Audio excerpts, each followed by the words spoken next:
Vamos começar? Vamos! Bom dia! Que maravilha! Começando mais uma das nossas Manhãs Sem Limites. Eu sou Examina Natel, pedagoga, psicopedagoga, escritora, autora dos livros Criança Sem Limites, Temperamento Sem Limites, mãe do Petrus, que tem 10 anos e certamente é o item mais importante do meu currículo. Amores, a proposta hoje, a gente conversa um pouquinho sobre como fazer quando a criança vai sair de uma escola montessoriana, né? Ou de uma escola alternativa, vai entrar numa outra escola de um método mais tradicional. Alguém já passou por isso? Alguém tem dúvida em relação a isso? Conta aí nos comentários para a gente ir interagindo nesse sentido. Hoje a ideia é a gente pensar um pouco sobre isso, porque algumas pessoas me perguntam, tá bom, eu coloco numa escola montessoriana, por exemplo, né? E aí, depois, quando tiver de ir para uma escola tradicional, e aí? Tá acostumado em outro método, tá em outro esquema, e aí? Né? E tem gente que fala, não vou nem colocar, porque geralmente só vai até educação infantil, né? E depois não vai, né, para outras, para frente, digamos assim, né? O Petrus estudou em escola Montessori por um ano apenas, tá? Antes da escola Montessori, ele estudou em uma outra escola de método de projetos, um pouco alternativa também. E agora, aqui em Campinas, ele também estava numa escola alternativa, mais ou menos de método Reggio Emília, né? Inspiração Reggio Emília, né? E agora, né, a gente acabou de fazer uma mudança de escola. E então eu quero contar um pouco sobre isso, no sentido assim de como é que fica. Uma vez eu escutei numa aula presencial, fazendo um curso, na minha formação de Montessori, o Gabriel Salomão explicando uma analogia sobre isso. Ele fez a seguinte analogia: se você soubesse que a sua criança, né, ia precisar passar por um deserto, tá? Um deserto bem árido, bem rigoroso. Você deixaria ela sem água desde cedo ou você hidrataria ela com água até o último momento possível? Querendo dizer o seguinte, que enquanto você puder, se for uma opção para você, manter uma educação mais livre, que abre mais a mente, que dá mais espaço para a criança ser quem ela é, sem colocar todo mundo numa caixinha, querendo tudo igual de todo mundo, né? Respostas padronizadas em provas, por exemplo, né? É interessante, é interessante. Para aí, a hora que não tiver mais essa opção, tudo bem, você vai para onde tiver de ir, né? Só que o que acontece? Aquele tempo que a criança ficou ali, ela teve a sua autoestima preservada, ela teve a conexão consigo mesma preservada, porque ela era livre para poder fazer diferente do padrão, para poder funcionar segundo ela mesma, para poder tomar decisões, né? Então, é muito interessante a gente pensar que a gente pode manter. Então, agora, o Petrus está indo para uma escola, mas também não é lá muito tradicional. Mas é a primeira vez, com 10 anos, que ele vai experimentar provas, que ele vai experimentar as disciplinas separadas em português, matemática, geografia. É a primeira vez que ele vai experimentar essa organização mais padrão, né? E eu acho que a gente preservou por 10 anos a liberdade de expressão, de movimento, de ideias. Agora ele pediu. Por que a gente mudou de escola agora? Porque ele pediu. Ele falou, mãe, eu tô preparado para provas, eu quero uma coisa mais assim que eu saiba exatamente, né, o que eu tô estudando. E ele pediu a mudança. E olha que legal, né? Quando parte da criança pedir, é uma mudança tranquila, uma mudança que a gente honra e agradece todo o espaço vivido anteriormente e vai para o novo espaço com o coração aberto, querendo, desejando isso que a gente está pronto para viver agora, sabe? Diferente de quando você já com 4, 5, 6 anos tá colocando a criança lá embaixo dos livros, do caderno, um tempão com a cabeça abaixada, com um monte de dever de casa e tarefa, sabe? E aí é muito difícil, né? quando a criança já muito novinha precisa entrar nesse esquema. Ela é a mesma coisa que a ideia de você deixar o ambiente árido desde já. Se você pensar em outra metáfora, a gente tem, por exemplo, a árvore, né? Quando ela ainda é novinha, muitas vezes a gente põe um cercadinho, a gente protege do vento, da chuva, porque ela ainda é uma mudinha, né? E se ela ficar solta ali nas intempéries, ela pode ter problemas, ela pode não resistir, né? Agora, depois que ela já é grande, você pode deixar vir, né, o ambiente mais árido, as intempéries, e ela aguenta. Então é mais ou menos isso. Se você puder, né, ter a possibilidade de um ensino diferenciado, né, nesse momento da vida, em algum momento da vida, por um período da vida, ótimo. Depois faça a transição, né? Agora, tem outra coisa importante que eu quero dizer para você também. O método, gente, não é garantia de sucesso, tá? Pensa que escola é serviço. E ela ter uma escolha do método montessoriano, né? Mas a pessoa daquele ano que caiu com a sua criança é uma pessoa que não tem brilho nos olhos, que não nasceu para isso, tá? Pode ser que a experiência não seja boa. Então, eu já tive a chance de colocar o meu filho numa escola montessoriana, em alguma dessas mudanças que eu fiz na vida, eu fiz várias, né? E eu não coloquei, porque eu fui na escola visitar para colocar e não vi brilho nos olhos das pessoas que estavam lá.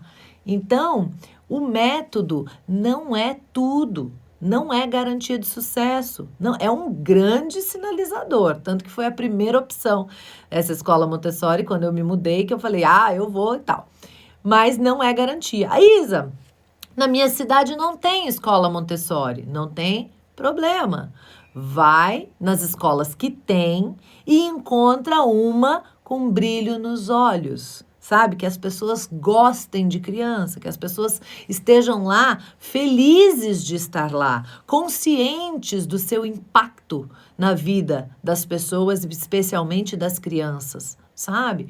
Essas pessoas que estão realmente querendo oferecer o seu melhor, né? Que têm brilho nos olhos, que gostam de crianças, que estão lá não por falta de opção, né? São educadores de verdade, né? E às vezes não estão no método que a gente gostaria, e tá tudo bem, né? Então, é um conjunto de coisas para a gente estar ali atento, prestando atenção, né? E buscando encontrar algo que seja bom para a criança, né? Algo que realmente seja potente para a criança, sabe?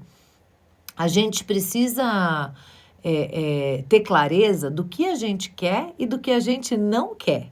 Então, tem gente que fala assim, Isa, a escola do meu filho põe no cantinho do pensamento, no cantinho da disciplina, o que eu faço? Escolhe uma escola que não trabalha assim, né? Porque assim, gente, claro que a gente pode algum dia chegar e ter uma intimidade bacana com os donos da escola, com a equipe da escola e conseguir influenciar positivamente, contribuir com alguma coisa, né? Mas assim, não está nas nossas mãos, não é nosso papel querer mudar completamente o esquema da escola. Imagina se cada pai e cada mãe quiser mudar o esquema da escola, não vai funcionar, né? Então, eu acho que a gente precisa procurar uma escola que se encontre com o que a gente gostaria no máximo possível. Nunca vai ser 100%. A gente sempre vai ter alguma coisa que a gente não vai, né, compartilhar daquilo que acontece lá. Mas o máximo de encaixe possível com seus valores, com suas expectativas, né? E aí você vai viver aquela experiência naquela escola. É sempre uma aposta, né? Agora, quando for fazer a transição, prepara a criança, envolva a criança na decisão da próxima escola, visite a escola junto com a criança para a criança ir percebendo, né, o que virá. Cuidado com o seu discurso. Se você fica falando que essa escola não é tão boa quanto a anterior, ai que pena que não tem Montessori no ensino fundamental ou médio, ai que pena, ai eu gostaria, ai agora vai. Cuidado, porque o nosso discurso, as nossas impressões impactam muito, muito, muito na experiência da criança. Então, se a gente conseguir estar bem, estar decidida, vida, estar convencida de que esse é o momento de fazer essa transição, ou por falta de opção, ou porque entendeu que é chegada a hora mesmo, né?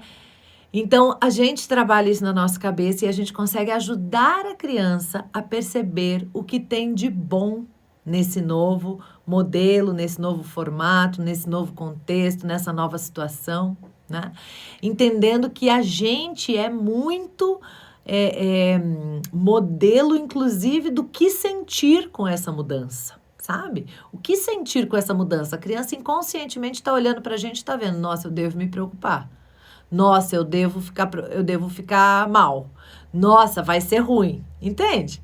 Ela tá olhando pra gente e espelhando isso também, né? Então, é legal a gente estar bem com essa decisão, com esse novo momento, com essa possibilidade nova para que as coisas aconteçam da melhor maneira, viu?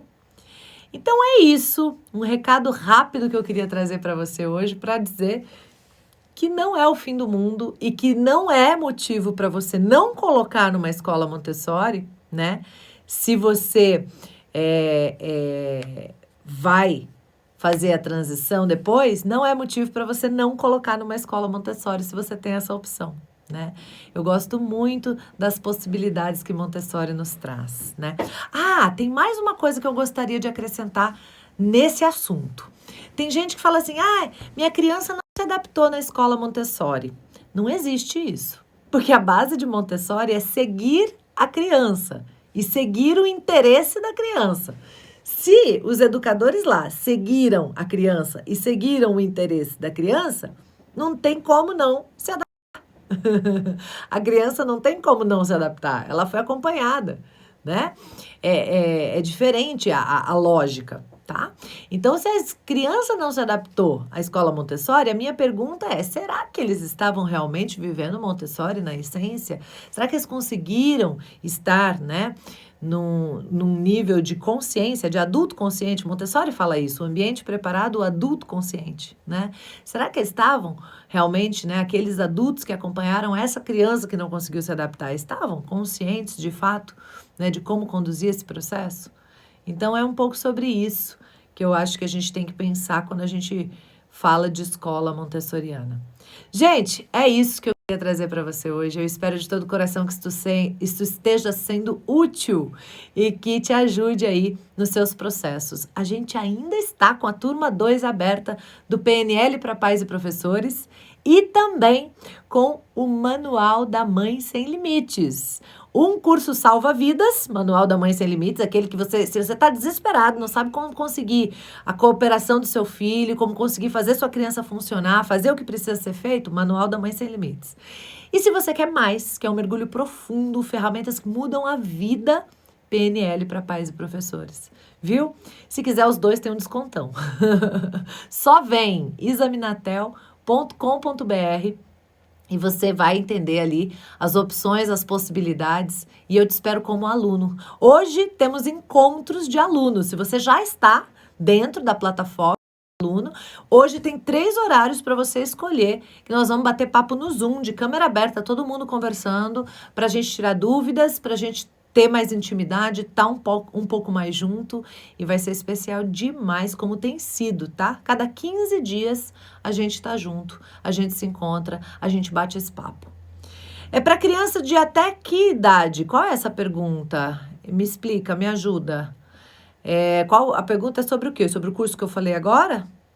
Se for isso, é para pais e mães de crianças até 12 anos. Mas a gente tem alunos de pais de adolescentes que também têm bons resultados. Mas eu recomendo até 11, 12 anos como forma de dizer. Os exemplos vão ser voltados mais ou menos até aí, tá bom?